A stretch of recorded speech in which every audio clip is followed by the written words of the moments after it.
What's tea, you guys, and welcome back. Yes, ReynaTeas back with another one. I saw my sister put out a video just the day before. Huge shout out to her, girl, spitting that knowledge, honey, on Esther, girl. Ashtar, honey, the goddess, fertility. Check that video out. And also, just to let you guys know, we will be leaving all our contact information down in the description box below. Contact us for bookings, for readings, spiritual work, consultations, custom spell kits, bitch, and more, honey. So with that being said, let's go ahead and jump right into this video. I wanted to share some experiences with you guys. I wanted to share my perspective on 5 things you will likely face on your magically awakening journey, honey. That was a mouthful. So, going into this video, I do want to say, all of us have different journeys. Our roads are not the same. Our backgrounds are not the same. Even though we are all connected to the source and one, there's still going to be many different possibilities and synchronicities and unveilings and lifetimes and stories and soul incarnations that we must go through, which is different and unique to all of us. So these things that I'm sharing with you about things that you will most likely face in your magically awakening journey, take them. Take them with a grain of sea salt, okay? And see where you might find yourself fitting in. If it resonates with you, let us know down in the comment section below. So let's go ahead and jump right into this one. And I'm going to start off the first one with a very heavy hitter. Okay, so one of the first things that you'll most likely encounter on your magically awakening journey, so you're going through your journey, you're learning, you are internalizing all sorts of information, you're doing research, you're reading books, you're possibly getting into the methods of practice, meditation, the lesser banishing ritual, working with elementals, maybe even calling on specific deities, working with, lighthearted deities like deities concerning love and finances or wealth, abundance, prosperity, healing, clarity, even to awaken your own innate psychic abilities, because we all have those.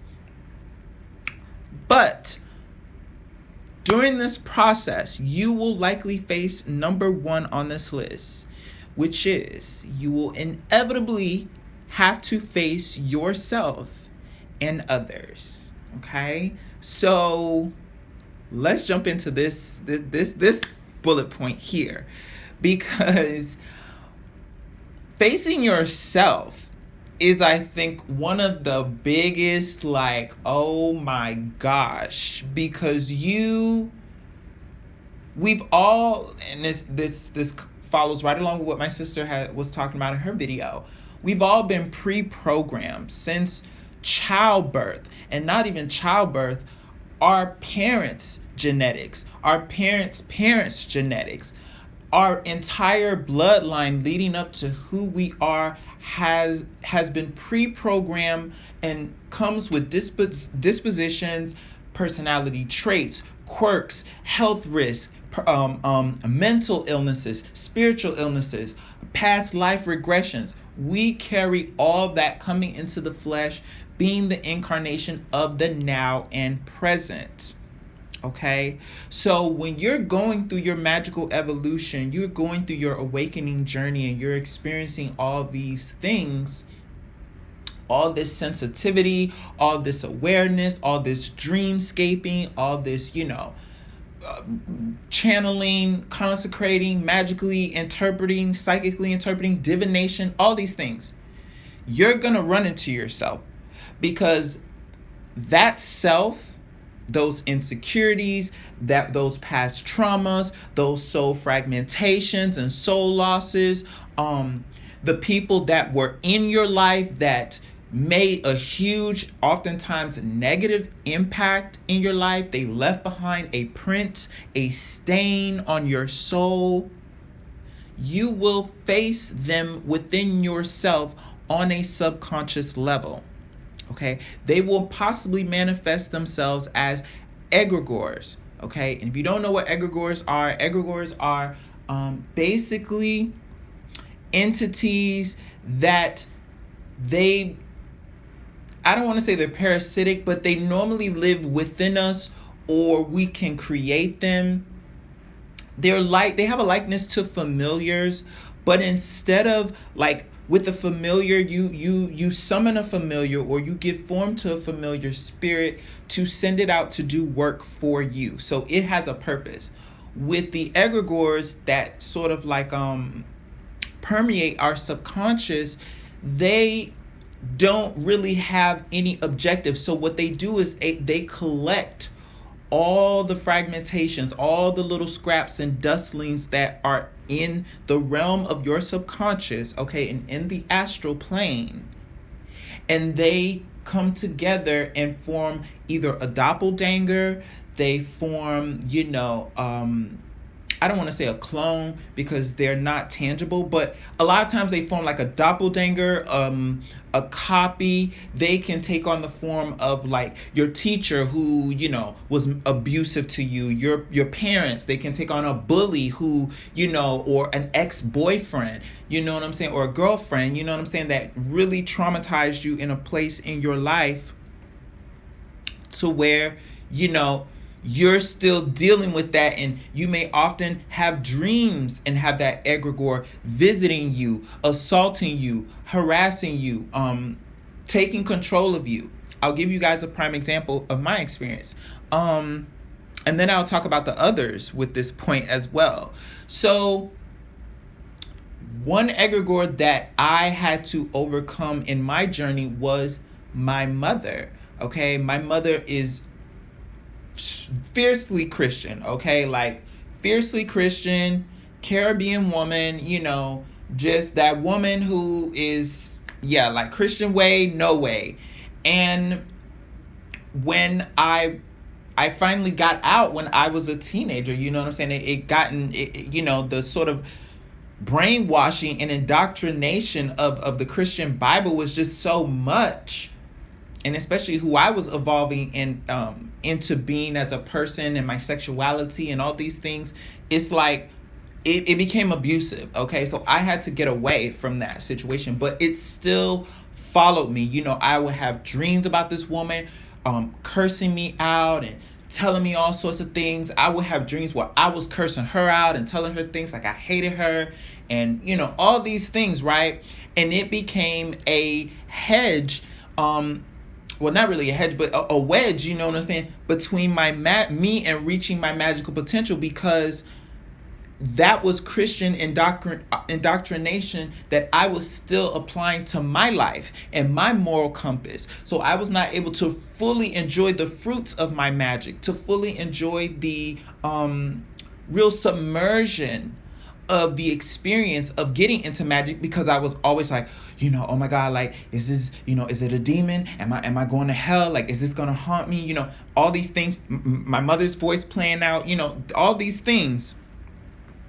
And eventually it got to a point where I overcame by saying to myself, which I'll get to this point that's on the 5 things you'll likely experience on your magically awakening journey, is acceptance. Okay, I accepted who she was and the part that she played in my life. I didn't continue to hold resentment or hatred or bitterness in my heart. Now, the woman can't call me now. I mean, if she called me, I'll probably pick up, and be like, okay, what's tea, girl? But we don't have that closeness on this plane. You know what I'm saying?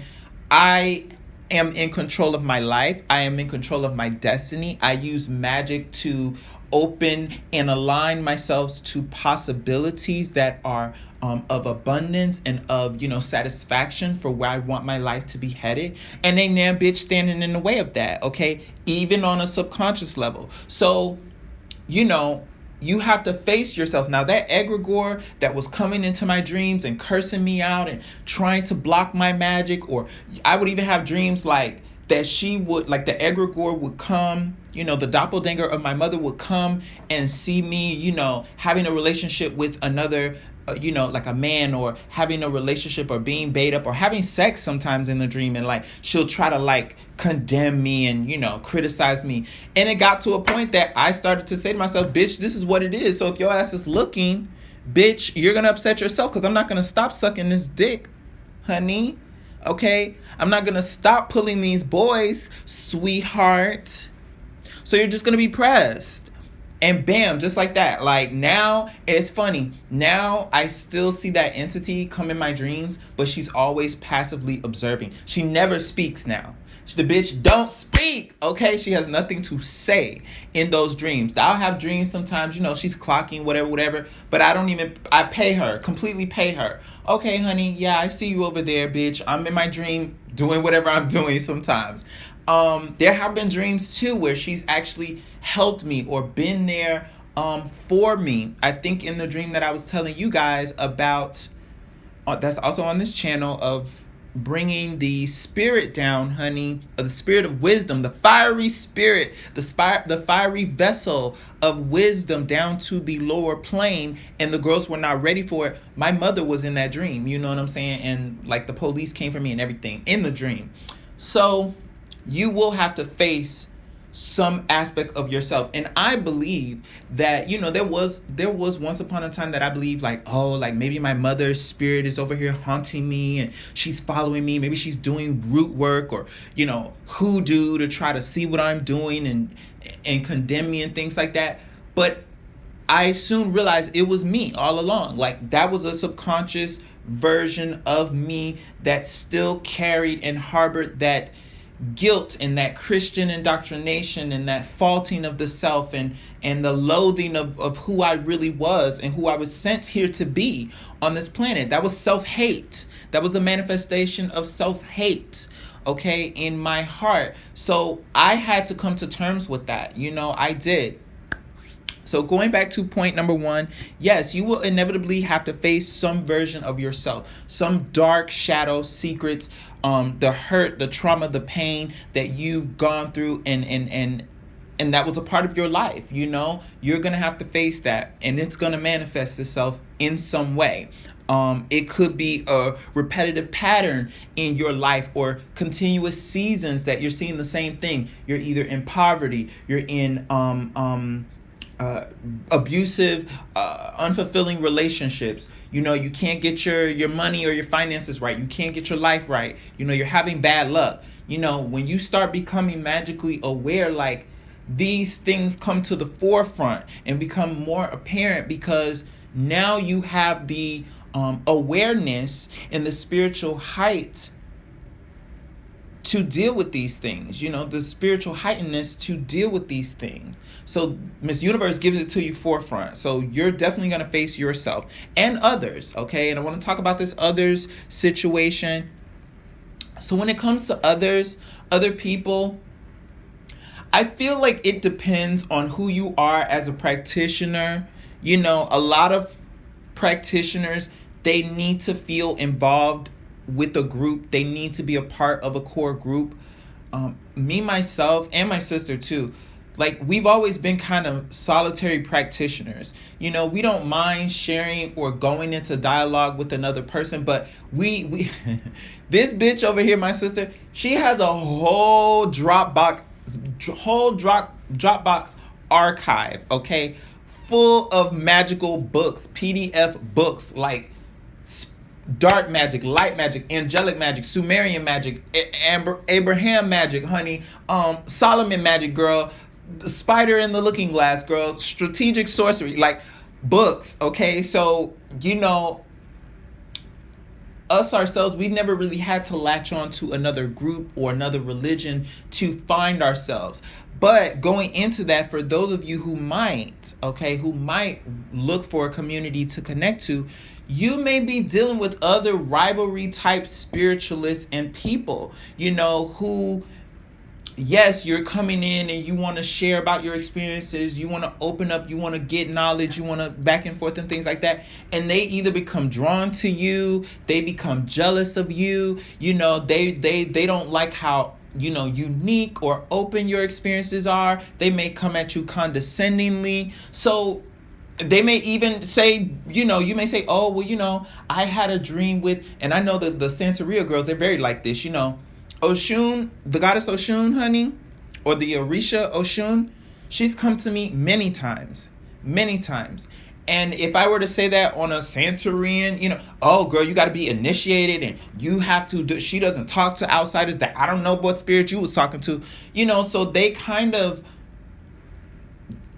dissuade you from your own experiences. Not all. I'm not saying all groups or all people, you know what I'm saying? But you might run into that if you are open in sharing that side of yourself with other people. People may reject that or rebuke that. So yeah, you'll be facing some people. So get ready for the fight, girl.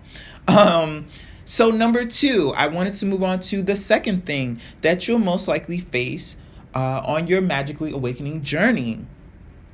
And that is heightened bouts of psychic abilities, okay? Clairvoyance, empathy, having astral travel involuntarily, dream working, excuse me, having your own natural innate abilities awaken, you know what I'm saying? So I'll give you guys a funny story. So lately what's been awakening with me and my sister has been mediumship, okay? Mediumship and real telepath. It's to the point now that I was at my friend's house, okay? I'll give you girls a little story tease. I was at my friend's house and he has a dog. So the dog would come over to me and we're all hanging out in the living room. So it was me, my friend, and his 2 roommates or whatever. They're a couple. So we're hanging out in the roommate, watching the latest show on Netflix, kikiing and having a good time. And the dog is the dog's personality, I've known that dog for a while, and she is very shy. She kind of coddles to her master, which is my friend, and she guests that come over, she kind of stay her place or whatever. But I had seen her so many times that she would come over and I'll pet her and then she kind of go do her own thing. So eventually I started to hear, I started to telepathically interpret a voice saying I'm having ear pain, my ear is what I kept picking up on, my ear. And after a while, I was my focus started to center in on the dog. I was I'm getting this from the dog, so I didn't say anything, obviously. So the dog is sitting on the opposite end of the couch of where I am. Dog gets up and comes over directly to me and kind of tilts its head and start, bending down to scratch its ear. And it did this a couple number of times. So I said to my friend, I was like, girl, your dog is she's going through something with her ear, And my friend was like, no, she just do that. She's always shaking her head. She's always kind of acting silly like that or whatever. And I'm like, no, girl, look, your dog. And the dog would look at me and look at my friend, its owner, and scratch his ear. And it's girl, how are you? I mean, I didn't know how my friend was not perceiving this, but I was obviously perceiving this. I'm this dog is obviously right in front of us trying to give us a message. So lo and behold, a few days, so I was telling my friend, and they was laughing at me. They was like, girl, here you go with your psychic shit. I'm like, girl, I can't help it. Lo and behold, they went and took the dog to the vet, just for a checkup or whatever. And the vet said that the dog had a mild infection in the ear. Bam, the same ear. And I was like, see, bitch, I told your ass. So, but that was involuntary. I wasn't there trying to let me connect and let me connect with this animal. Let me just, so you will have bouts of heightened spiritual abilities as you are evolving on your journey. Okay. One of the most common ones is, especially for you girls getting in relationships right now. Girl. Yeah. When them etheric chords and empathy chords start chugging with people, you will be able to pick up on all type of shit. Okay, your partner cheating, your partner, thinking about you, missing you, longing you, their resentment towards you. You'll even get to a point where you having telepathic battles with a bitch. Okay, you just, and not even and this is not simply restricted to your partners, romantically. It could be a friend, it could be a coworker, it could be somebody who, said something to you online, or even passive aggressively shaded you or slighted you, but you knew it was something more, and you're picking up on that energy, you're picking up on those telepathic interpretations of what they were channeling during that time of sending the message. So they could be reading you, talking all type of shit, and just say, whatever, passively, and you're still picking up on that negative form of energy, so that's something you're going to have to learn to navigate, build barriers around, and fortify your powers and your abilities. You know what I'm saying? Because walking around just being like this open sponge, it's not cute.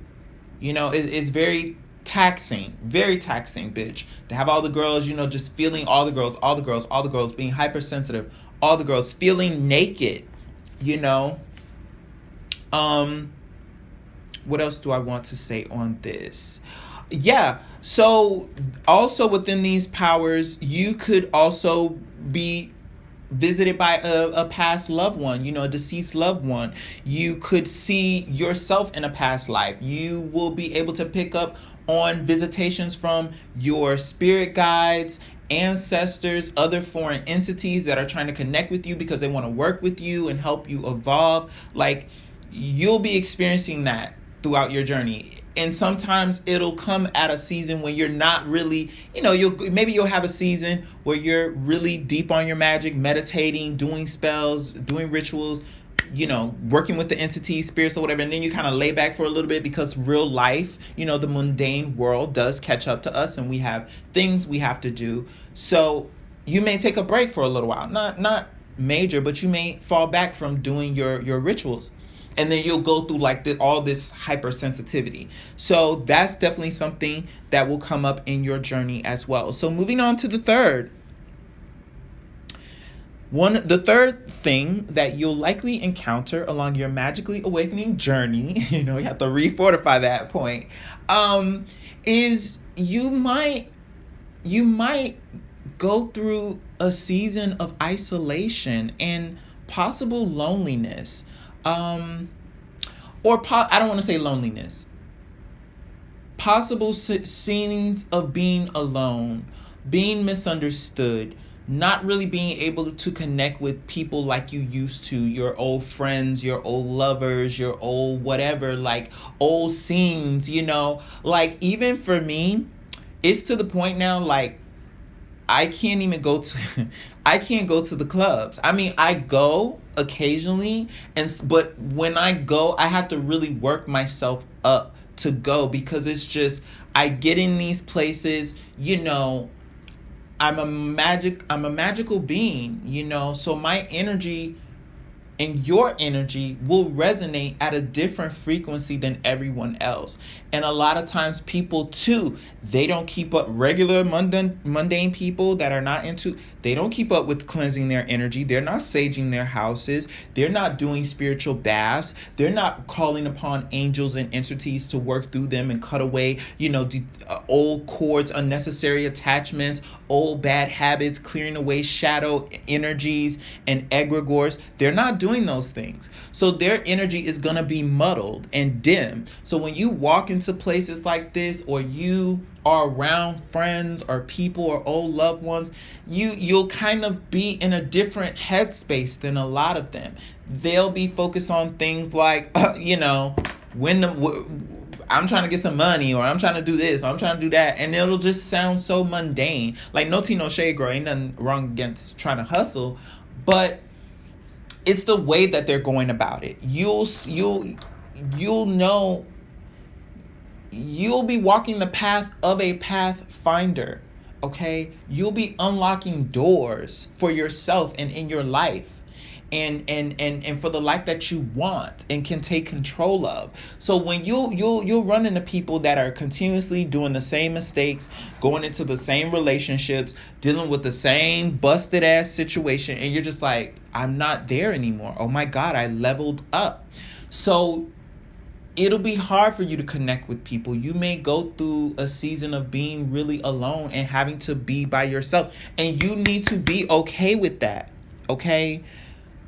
We talk about this a lot on this channel. Stop looking to other people for validation. Stop looking for other people to validate your spiritual experiences. Stop looking for other people to validate your value or your worth here on this planet. Stop looking for other people to validate, bitch, stop. Like, it's okay to have, feedback and, supporters, people who are on your side, to get constructive criticism, advice, things like that. But make sure you'll know when it's coming from the right place, because you'll have the spirit of discernment. You should be walking in the spirit of discernment and asking for that in your petitions and in your prayers.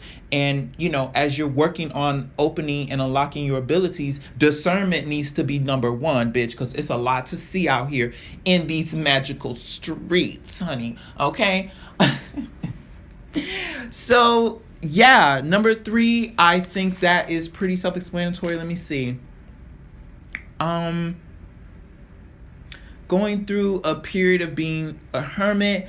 I also suggest, yes, finding other communities online of like-minded people, but still going back to number 1, being confident and being assured in yourself. Even through your navigation of the unknown, you still have to kind of have an objective of saying, I want to learn this. I want to discover this much. And being that the occult and the arcane is so vast, it's so vast. It's as endless as the universe itself, on the type of levels and things that you could get into, the type of dimensions you could experience, the type of possibilities that you can leap to as a pathfinder. Because as magicians, we open and align ourselves to new possibilities, the possibilities that we want.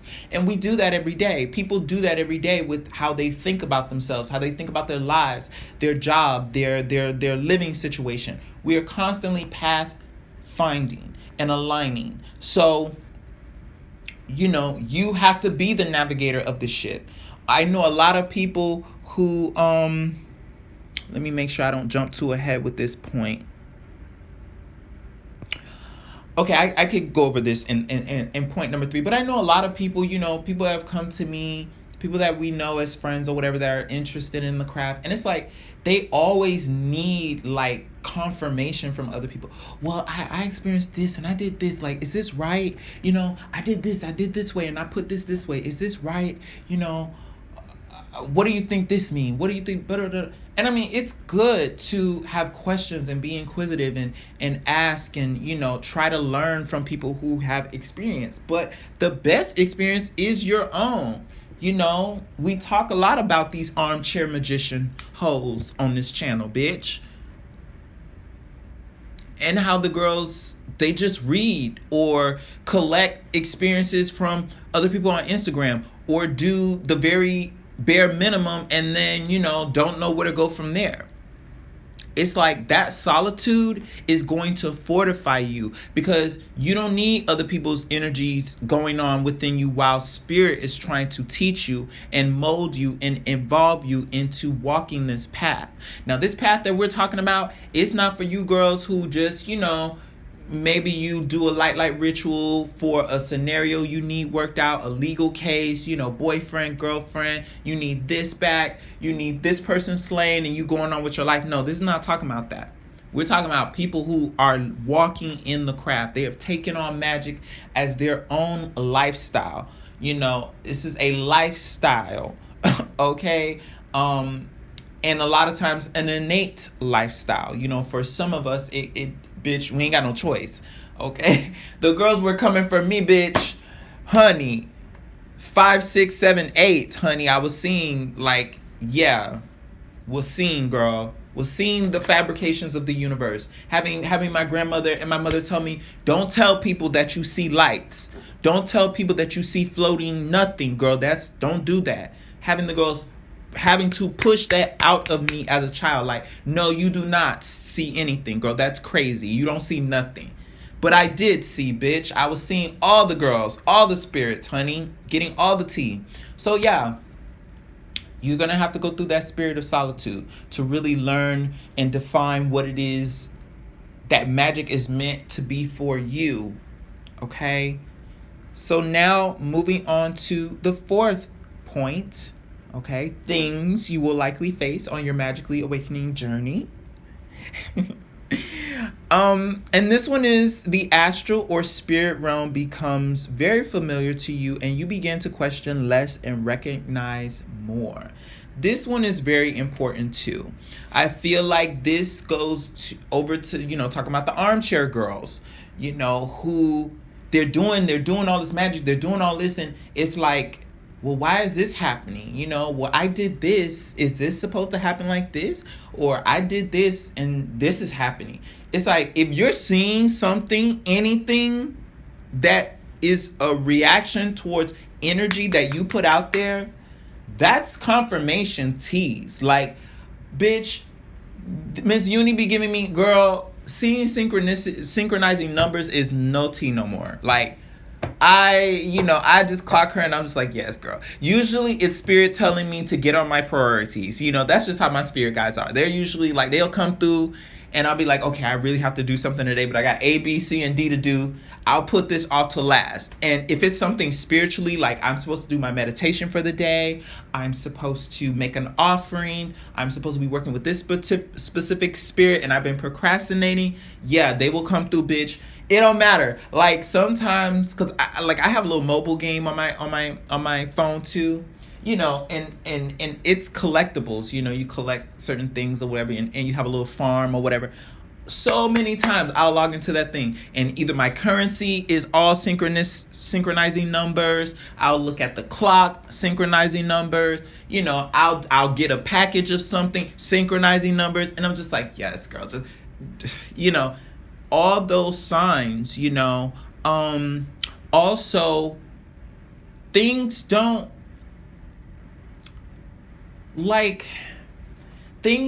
spook me anymore, not, and I don't say this to say that you'll be experiencing when you're working with spirits or whatever, or magic, that things are going to start floating in the house and, poltergeist and all type of other shit. That's some other shit. Okay.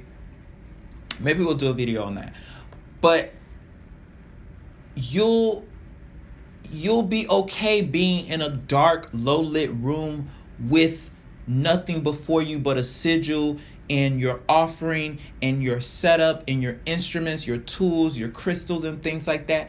You'll be okay, scrying in a mirror, scrying in a crystal ball, scrying in a divination tool, or using your tarot cards and receiving messages from spirit, and knowing what the fuck time it is, and seeing images in the mirror, being able to see and perceive with your third eye, manifestations of the spirit sitting there in the room with you, staring back at you through the mirror, okay? Able to transmutate yourself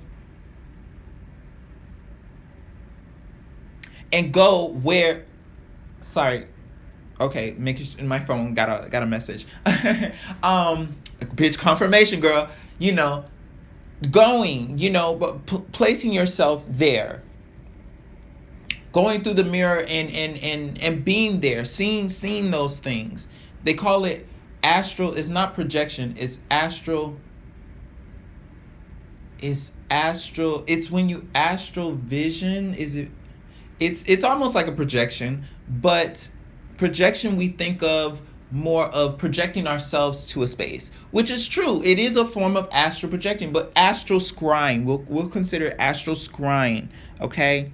So all of these things you'll be doing so naturally, like it won't faze you anymore to see, ghastly images. Sometimes, when you're working with, depending on what type of entity you work with, sometimes you may have, if you call on a being of love and light and fertility and all this and this and that, you may have an entity pop up, bitch, that's not that girl. You know what I'm saying? And it's giving you deformities, giving you faces, giving you things that will kind of make you like, oh my God, like, what's happening? But, you know, you learn to kind of calm yourself and still yourself and act in the spirit of discernment and kind of be like, okay, who are you? If I did not call you here, I banish thee. I send thee off in peace. Okay? Or I banish thee from this place, honey. You were not called here. I am calling upon the spirit of such and such and such. And you will speak and you will command the energies in authority, in a place of authority. And you will have moved beyond the place of a neophyte. And you will be in the spirit of the emperor, the empress, commanding. So yeah, that's point number 4. Let me see if I got any other things that I wanted to touch on. Also, your magic, well, I think I want to save this for the last one. I was going to say this. Well, yeah, okay, so moving into point number 5. I feel like we covered everything in point number 4, okay? So point number 5, okay? Of the 5 things you will likely face on your magically awakening journey, yes.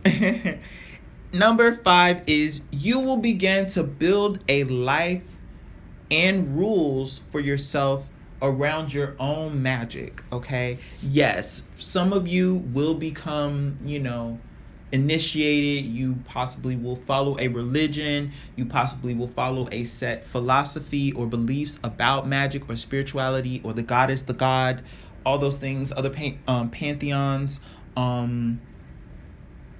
entities, that may be a part of your journey.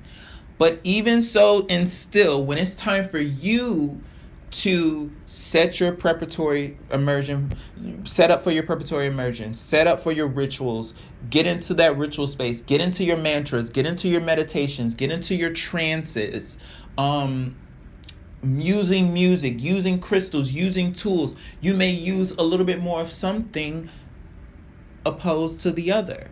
You'll become less textbook oriented and more personalized in the construction of your altar, the construction of, you know, your offerings and the familiarities that you have with spirits. You know what I'm saying? You'll build relationships and friendships with these spirits, okay? Like, it's to the point now that for some spirits, I don't even really need to focus on their sigil anymore. You know, I call and they're like, bam, like, what's tea? You know, they don't even say what's tea. They don't say what's tea. Don Lion says what's tea, because he knows the thoughts of all, and he and I kind of we get on that level. But, you know, other energies, they come through and you feel them, and it's personalized. You also know what type of information to internalize about magic. You also know what type of information to filter out.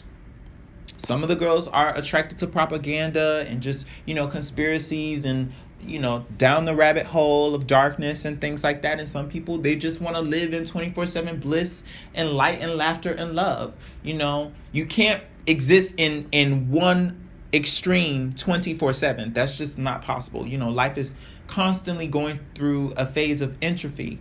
Okay, so you have to walk that line of temperance, of balance, of balancing your yin and yang, and keeping those energies polarized.